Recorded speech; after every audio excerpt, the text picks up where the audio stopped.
We have more tools to connect than at any other time in history. We've got dating apps, compatibility quizzes, even AI relationship coaches. And yet, so many of us feel lonelier than ever. So what's going on here?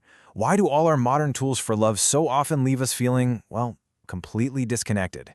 It turns out this isn't a new problem at all. It's a quest that's as old as humanity itself. Right, so the first thing to really get our heads around is that our modern struggles, they're not so modern after all. For as long as we've been around, we've been on this quest to find a shortcut, a hack, some way to make the messy, beautiful business of love just a little bit easier.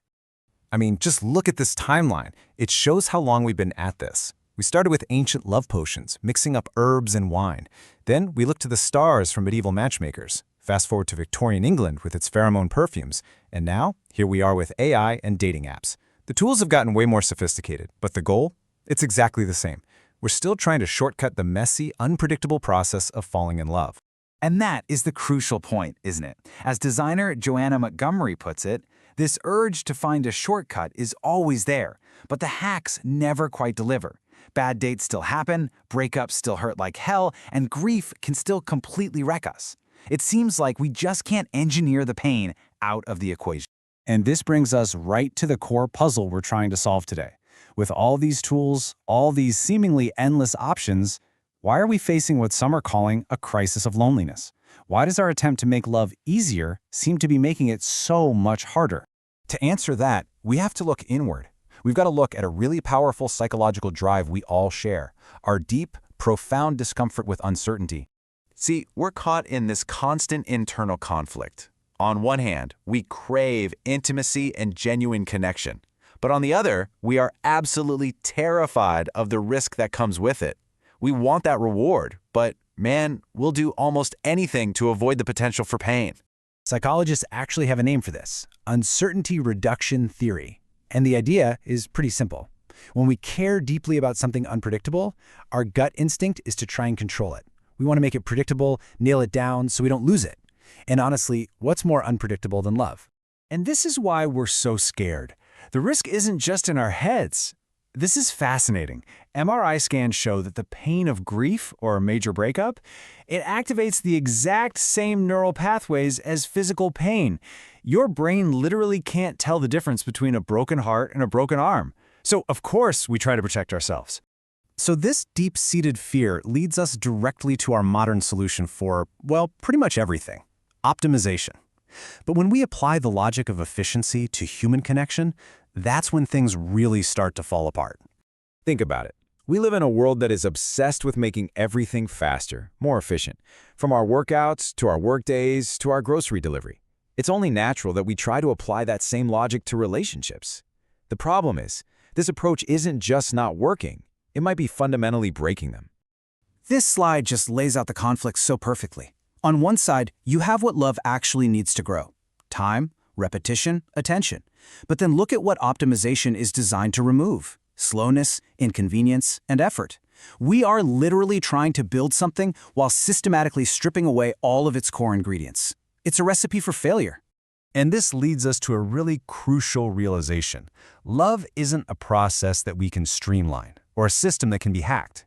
It resists all of our attempts to control it because it's a practice. It's something you do over and over again, especially when it's hard. But hold on, there's an even deeper, more biological reason our quest for certainty is completely doomed. It turns out our brains are actually hardwired to thrive on the one thing we're trying so desperately to eliminate: surprise. It all comes down to this incredible neuroscience concept called reward prediction error. And what it reveals is just fascinating. Our brain's reward system, the dopamine hits, it doesn't just fire when something good happens. The biggest dopamine rush, the thing that really gets us excited, comes when something happens that is better than we predict. And here's how it works. It's actually a really simple three-step process. First, your brain makes a little prediction about what's going to happen. Second, the thing that actually happens is way better than that prediction. And the result? Boom! A flood of dopamine that just feels amazing. It is the neurochemical basis for delight. This explains everything about that early romance buzz, right? That electric feeling? It's being fueled by unpredictability. The unexpected text message, the hand that reaches for yours when you didn't see it coming. All those little surprises are creating a real potent chemical reward in your brain. When we try to optimize all the predictability in, we flatten those highs and just dull the entire experience. Okay, so if hacking and controlling and optimizing love just doesn't work, then what does? This brings us to a really fundamental shift in how we need to think about all of this. It turns out we've been obsessed with the wrong question. For centuries, our whole focus has been on this. How can I make this easier? How can I strip out the inconvenience, the awkwardness, the risk? But the better, more powerful question is this one. What makes this matter? And that single shift, it changes everything. It moves our focus away from trying to avoid difficulty and toward finding meaning inside of it. And what makes it matter? Well, it's not a shortcut. It's found in all the small, effortful, and honestly, often unglamorous moments. It's sitting in silence with someone who is grieving. It's reaching out to a friend even if you have no idea what to say. It's the quiet repetition of making the packed lunch, day in and day out. That's the practice. And this, right here, is the key takeaway. Technology isn't the real enemy. The biggest threat to our connections is this relentless, modern belief that it's all supposed to be easy, and that if it's hard, it must be broken. Because in those moments, it strips life down to its absolute core. In joy, in grief, in crisis, our deepest instincts take over. We don't look for a better algorithm or more efficient tool. We look for a hand to hold. We don't reach for a shortcut. We reach for each other.